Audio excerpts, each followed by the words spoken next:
सखी सपना साकार हो गई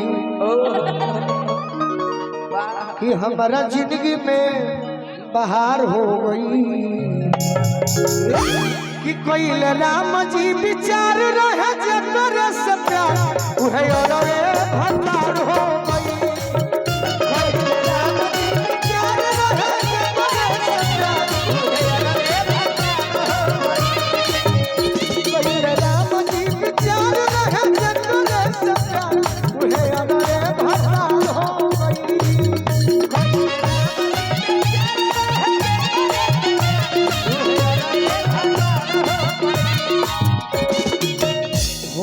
शादी बिना इनका सिलसिला होता नहीं हो गई शादी बिना दानया दहेज के जखमी जितेंद्र सोने सुख भोगी सेज के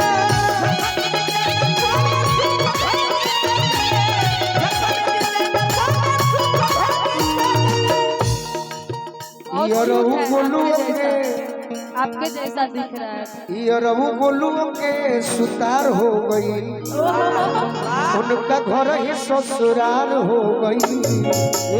कोई राम जी विचार रहे जकर से प्यार उहे अरे भंडार हो गई।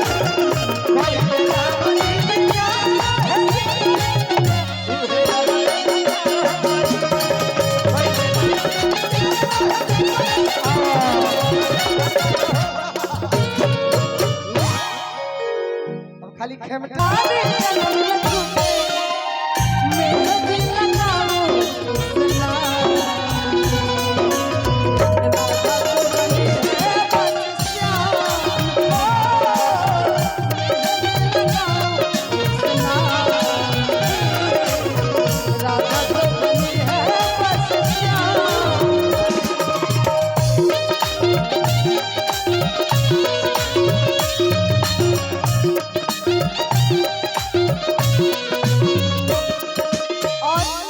बाबा के दरबार में जाकर से लगाओ करना कहे श्री श्याम आपके दरबार में है और कहना क्या है।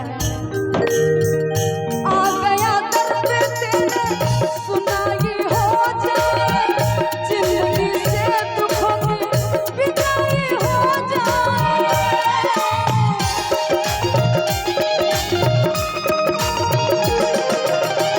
आ गया दर्द तेरे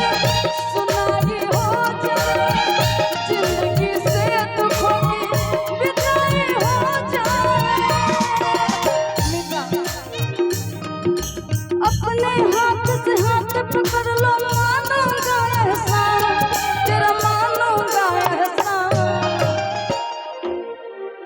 कि अपने हाथ से हाथ पकड़ लो श्याम मानूंगा एहसान तेरा मानूंगा एहसान। संग हमारा कौन चलेगा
बाबा के दरबार में जाकर बड़ा प्यार से